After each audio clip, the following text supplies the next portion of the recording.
Last పంచం అందైతే ఆ కిక్కే వేరప్ప అని చెప్పి ఆ డైలాగ్ అనేది చెప్పుకోవాలి. ఎందుకంటే పుతిన్ ఏమన్నాడు, అంతా అయిపోతున్న క్రమంలో ట్రంప్ ఇంకా మాట్లాడదాం అనుకున్న క్రమంలో ఒకటే అంటాడు, నెక్స్ట్ మీటింగ్ మాస్కో అంటూ కూడా ప్రాబబ్లీ హ్యాపెన్ అన్నాడు. ప్రాబబ్లీ అన్నాడు అంటే బహుశా అవ్వచ్చు. సో అక్కడ దెబ్బకి వెంటనే కంక్లూడ్ చేసేసాడు. ఇక్కడ ట్రంప్ పై చేయి సాధించాడా, పుతిన్ పై చేయి సాధించాడా అనే ఒక క్వశ్చన్ని మేము ముందుంచే ప్రయత్నం చేస్తున్నాం. సో ఒకసారి మీరు మాట్లాడే ప్రయత్నం చేయండి. ప్రపంచంలో శక్తివంతమైన నేత ఎవరు అనే క్వశ్చన్కి ఇప్పటికే దాదాపుగా 90% పైగా పుతిన్ అంటున్నారు. అరౌండ్ 5 to 10% కొంచెం ఫ్లక్చుయేషన్స్ ఉన్నాయి, ట్రంప్ అంటున్నారు. బట్ ఇక్కడ ఇంట్రెస్టింగ్గా ట్రంప్ విజయం పై చేయి సాధించాడా లేకపోతే పుతిన్ పై చేయి సాధించాడా అనే అంశానికి సంబంధించి మాట్లాడుకుంటే ఇండైరెక్ట్గా చూడండి, పుతినే పై చేయి సాధించాడు. ఇది నేను అంటున్న మాట కాదు, అంతర్జాతీయ సమాజం అంటున్న మాట. ఎందుకంటే మొట్టమొదటిగా ఇంతవరకు ఏ దేశాధినేత, అది సౌత్ ఆఫ్రికాకు సంబంధించి సిరిల్ రామఫోసా కావచ్చు, యుక్రెయిన్కి సంబంధించి జెలెన్స్కీ కావచ్చు, అందరినీ అక్కడ వైట్ హౌస్కి పిలిపించి మర్యాదగా పిలిచి వాళ్ళకు కూడా ఎదురు వెళ్ళి ఆహ్వానించాడు, కుర్చీలో కూర్చోబెట్టి వాళ్ళను అమర్యాద పరిచిన తీరు చూసిన తర్వాత ఇటు ట్రంప్ వ్యవహారం అర్థమైన తర్వాత పుతిన్ చాలా టాక్టికల్ మూవ్ వేశాడనే చెప్పుకోవాలి. సో ఈ నేపథ్యంలో ట్రంప్నే రప్పించాడు అలస్కాకు. ఇటు రష్యాను చూస్ చేసుకుంది ఆ లొకేషన్ని. సో ట్రంప్నే రప్పించడం మొదటి విజయం. దాంతోపాటు పుతిన్ విషయానికి 5 కారణాలుగా మాట్లాడుకున్న సందర్భంలో ప్రముఖంగా మనం జస్ట్ కొద్దిసేపటి క్రితమే 5 ప్రధాన కారణాలు మాట్లాడుకున్నాం. ఇప్పుడు ఇన్ డీటెయిల్గా మాట్లాడుకుందాం మిగిలినవి. మొట్టమొదటిగా ట్రంప్ని అలస్కాకు రప్పించడం పుతిన్ సాధించిన విజయం. ఆ తర్వాత రప్పించడమే కాదు, వచ్చిన తర్వాత ట్రంప్ ఆహ్వానం పలుకుతాడు పుతిన్కి. ఫ్లైట్ దిగిన తర్వాత ఆహ్వానం పలుకుతాడు, ఎర్రతివాచి పరిచి. ఇంతవరకు అటువంటి సాదర స్వాగతం ఎవరికైనా ఇచ్చాడా? లేదు. అక్కడి నుంచి మళ్ళీ వీళ్ళిద్దరూ ఒక రెడ్ కార్పెట్ మీద నడిచి ఒక స్టేజ్ మీదకి చేరుకుంటారు. స్టేజ్ మీదకి చేరుకునే క్రమంలో B2 బాంబర్స్ వస్తాయి. B2 బాంబర్స్ మీకు గుర్తుంటే కనుక ఇరాన్కి సంబంధించి ఎప్పుడైతే దెబ్బ కొట్టాయో, ఇరాన్కి సంబంధించి కీలకమైన న్యూక్లియర్ స్థావరాన్ని కొట్టడానికి ఇజ్రాయెల్ అడిగిన ఆ B2 బాంబర్స్తో ఆహ్వానం పలికాడు. ఆహ్వానం పలుకుతున్న సందర్భంలో మీరు చూస్తుంటే ఇలా వెళ్తున్న పుతిన్ని ట్రంప్ నీకోసం అని చెప్పి వాటిని చూపిస్తూ చెప్పుకొచ్చాడు. సో అలా వాళ్ళిద్దరూ వెళ్ళిన తర్వాత వాళ్ళిద్దరూ ముందుకు వెళ్ళిన తర్వాత స్టేజ్ మీదకి వెళ్ళిన తర్వాత అక్కడికి ఫ్రేమ్ కట్ అయింది. సో డిస్కషన్ స్టార్ట్ అయిన తర్వాత మాట్లాడుతున్న క్రమంలో ఒక్కసారిగా జస్ట్ ఒక చిన్న రచ్చలా అయింది. అక్కడ మీడియా కాన్వర్సేషన్ నేపథ్యంలో అక్కడ కంక్లూడ్ అయింది. సో అక్కడ మొదలైంది. ఇద్దరు లోపలికి వెళ్ళారు, మాట్లాడుకున్నారు. 3 గంటల మీటింగ్ అయిన తర్వాత బయటకు వచ్చిన తర్వాత మీరు ట్రంప్ మాటలు చూశారుగా. ఎక్కడైనా యుద్ధాల సంగతి తీశాడా? నోరెత్తితే చాలు, ఆ యుద్ధాన్ని ఆపేశాను, ఈ యుద్ధాన్ని ఆపేశాను, ఆ దేశంలో యుద్ధాన్ని ఆపేశాను, ఈ యుద్ధంలో ఆపేశాను, నోబెల్ శాంతి సారీ ఫర్ ఆ మధ్యలో నవ్వొచ్చింది. ఎందుకు నవ్వొచ్చిందో కూడా నేను చెప్తా, క్లారిటీ ఇవ్వాలి కదా. ఎందుకంటే కొంతమంది అనుకుంటారు ఎప్పుడు చూసినా తన ప్రెస్ బ్రీఫింగ్లో కావచ్చు, తన మాటల్లో కావచ్చు, మొదటిది నోబెల్ శాంతి బహుమతి ఉంటుంది, రెండోది యుద్ధాల గురించి. ఈ 2 ప్రస్తావన లేకుండా ముగిసిన బహుశా మొట్టమొదటి మీటింగ్ ఇదే ఉంటుందేమో. ఏం కాదా? ఈ 2 అంశాలని చాలా జాగ్రత్తగా మాట్లాడాడు ట్రంప్.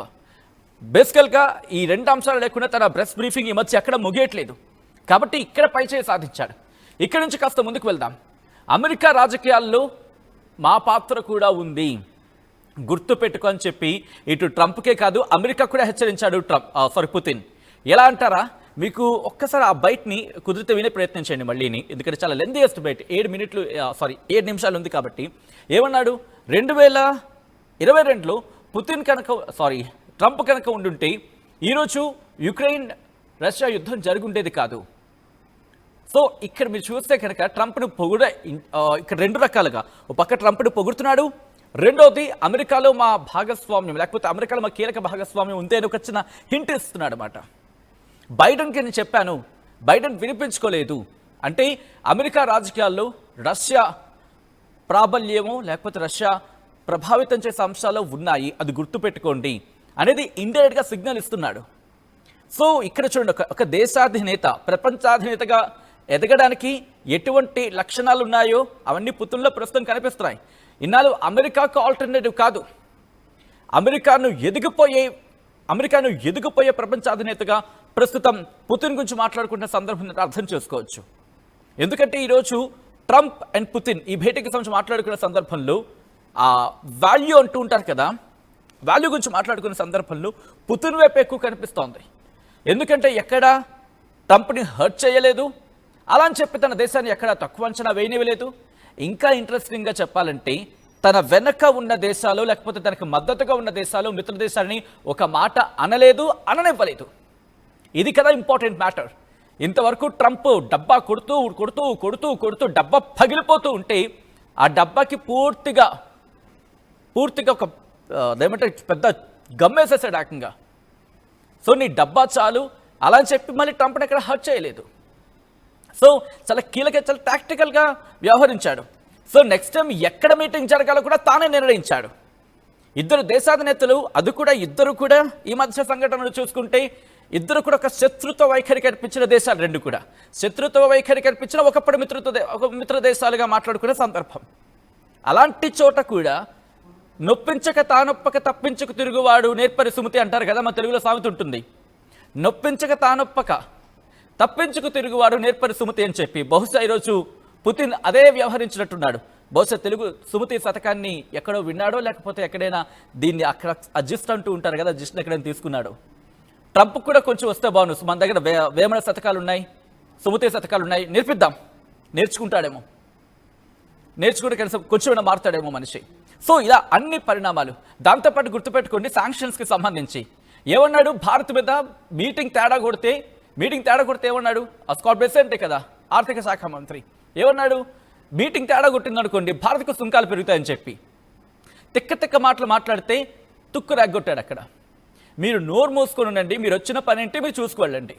మీరు మాతో మాట్లాడాలనుకుంటున్నారు, మా దేశం గురించి మాట్లాడాలనుకుంటున్నారు, యుక్రెయిన్ మాకు మధ్య అయితే మీకు వాళ్ళతో కూడా ఏంటి, కాబట్టి అర్జెంటుగా మీరు మాతో మిత్ర దేశాలు లేకపోతే మాతో వాణిజ్యం చేస్తున్న దేశాలకు సంబంధించి మీరు మాట్లాడితే వాటికి సుంకాలకు సంబంధించి మాట్లాడండి అని చెప్పి ఇండైరెక్ట్గా వాళ్ళకి గట్టిగా ఖర్చుకిచ్చి నోరు మూయించాడు ఈరోజు. లేకపోతే ఇంకా ఎక్స్ట్రా సుంకాలు వేస్తాం, సెకండరీ సుంకాలు వేస్తాం అని చెప్పి కింద మీద దుర్లారేఖంగా అమెరికా మొత్తం ఆ ఫెడరల్ గవర్నమెంట్కి సంబంధించి మాట్లాడుకునే క్రమంలో. బట్ ఈరోజు ఏ మాటలు లేవే, ఇంపాక్ట్ కనిపిస్తోంది కదా. ఇంకా ఆ తర్వాత ఇటు పశ్చిమ దేశాలకు సంబంధించి నేటో గురించి మాట్లాడుకోవాలి. నేటో గురించి ఏమంటాడు, నేటో గురించి మాట్లాడిన సందర్భం ఇలా అనేకమైన అంశాలు, ఒకటి కాదు రెండు కాదు. కాబట్టి పుతిన్ విజయానికి ప్రధానంగా 5 కారణాలు మనం మాట్లాడుకున్నాం 5 కారణాలకు సంబంధించి.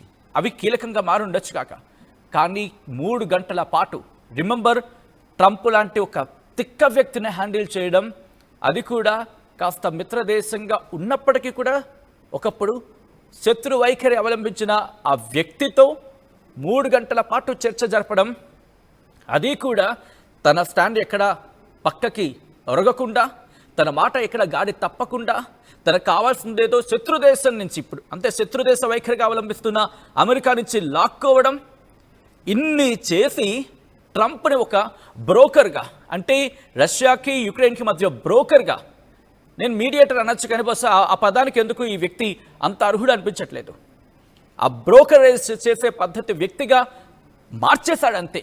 బహుశా దట్ ఈజ్ వాట్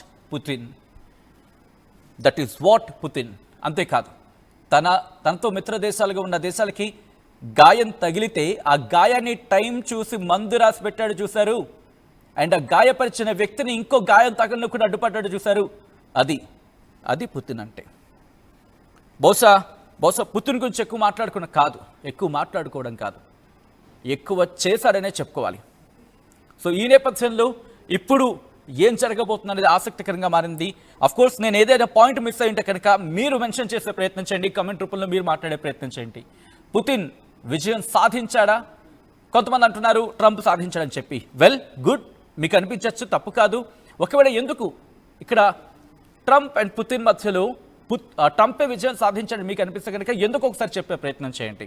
ఎందుకంటే ఎక్కడ కూడా ట్రంప్ పైచే సాధించాడు అనే అంశానికి సంబంధించి పెద్దగా కనిపించట్లేదు. అఫ్కోర్స్ ఇంతవరకు అడుగు తీసుకురావడంలో గొప్పే, అది ఎవరు కొట్టిపారేయరు, కానీ పైచే సాధించాడని మాత్రం ఇక్కడ యాక్సెప్టెన్స్ లేదు. ఒకసారి మీరు మాట్లాడే ప్రయత్నం చేయండి, కమెంట్ చేసే ప్రయత్నం చేయండి.